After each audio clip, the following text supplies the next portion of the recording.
ಇವತ್ತು ಪೇರೆಂಟ್ಸ್ ಕೇಳಿರ್ತಕ್ಕಂಥ ಒಂದು ಪ್ರಮುಖ ಕ್ವಶನ್ಗೆ ಉತ್ತರ ಕೊಡ್ತಾ ಇದ್ದೀನಿ.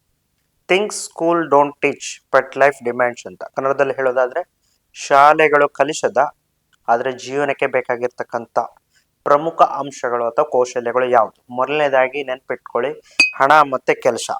ಉದಾಹರಣೆಗೆ ತೆರಿಗೆ ಹೇಗಿರುತ್ತೆ, ಬಜೆಟ್ ಹೇಗಿರುತ್ತೆ, ಚೌಕಾಸಿ ಹೆಂಗ್ ಮಾಡೋದು. ಉದಾಹರಣೆಗೆ ಒಂದು ಟೊಮೆಟೊ ತಗೊಳಕ್ ಹೋಗ್ತೀರಾ, ಅವ್ನು ಹೇಳಿದಷ್ಟೇ ಕೊಟ್ಟು ಬರ್ಬೇಕಾ? ಚೌಕಾಸಿ ಮಾಡಕ್ ಚಾನ್ಸಸ್ ಇದೆಯಾ? ಇದನ್ನ ಕಲ್ತ್ಕೋಬೇಕು. ಮತ್ತೆ ಹೂಡಿಕೆ ಮೂಲಗಳು ಯಾವ ರೀತಿ ಮಾಡಬೇಕು, ಚಿಕ್ಕ ವಯಸ್ಸಿಂದಾನೆ ಇದನ್ನ ಕಲಿಸ್ಬೇಕಾಗುತ್ತೆ. ನೆಟ್ವರ್ಕಿಂಗ್ ಇರ್ಬೋದು, ಸಂಪರ್ಕಗಳನ್ನು ಸಾಧಿಸ್ತಕ್ಕಂಥದ್ದು, ಮಾಹಿತಿ ಸಂಗ್ರಹ ಇರ್ಬೋದು, ಮೇಲಾಧಿಕಾರಿಗಳೊಂದಿಗೆ ಅಥವಾ ಹಿರಿಯರ ಜೊತೆ ಹೆಂಗ್ ಮಾತಾಡ್ಬೇಕು, ಇದನ್ನ ನಾವು ಕಲಿಸ್ಬೇಕಾಗಿ. ಪ್ರಮುಖವಾಗಿ ಜೀವನ ಕೌಶಲ್ಯಗಳು, ಉದಾಹರಣೆಗೆ ಅಡುಗೆ ಮಾಡ್ಕೊಳ್ಳೋದಿರ್ಬೋದು, ಕ್ಲೀನಿಂಗ್ ಇರ್ಬೋದು, ಮನೆ ಸಣ್ಣ ಪುಟ್ಟ ಕೆಲಸಗಳಿರ್ಬೋದು, ಪ್ರಥಮ ಚಿಕಿತ್ಸೆ ಇರ್ಬೋದು, ಡ್ರೆಸ್ ಹೆಂಗ್ ಮಾಡ್ಕೊಳ್ಳೋದಿರ್ಬೋದು, very important one time sense.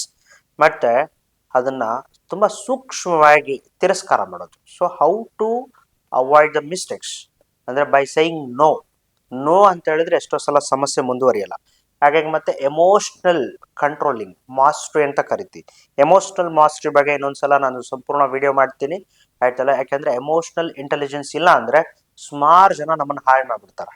ಹಾಗಾಗಿ ಅಂತ ವಿಚಾರಗಳಿಗಾಗಿ ನಮ್ಮ ಒಂದು ಚಾನಲ್ನ ರೆಗ್ಯುಲರ್ ಆಗಿ ನೋಡ್ತಾ ಇರಿ, ನಮ್ಮ ಪೇಜ್ನ ಫಾಲೋ ಮಾಡಿ, ನಮ್ಮ ಚಾನಲ್ನ ಸಬ್ಸ್ಕ್ರೈಬ್ ಜೊತೆಯಾಗಿ ಲೈಕ್ ಮಾಡಿ, ಶೇರ್ ಮಾಡಿ, ನಮ್ಮನ್ನ ಪ್ರೋತ್ಸಾಹಿಸಿ ಅಂತ ಕೇಳ್ಕೊಳ್ತಾ ಈ ಒಂದು ವಿಡಿಯೋ ಮುಗಿಸ್ತಾ ಇದ್ದೀನಿ.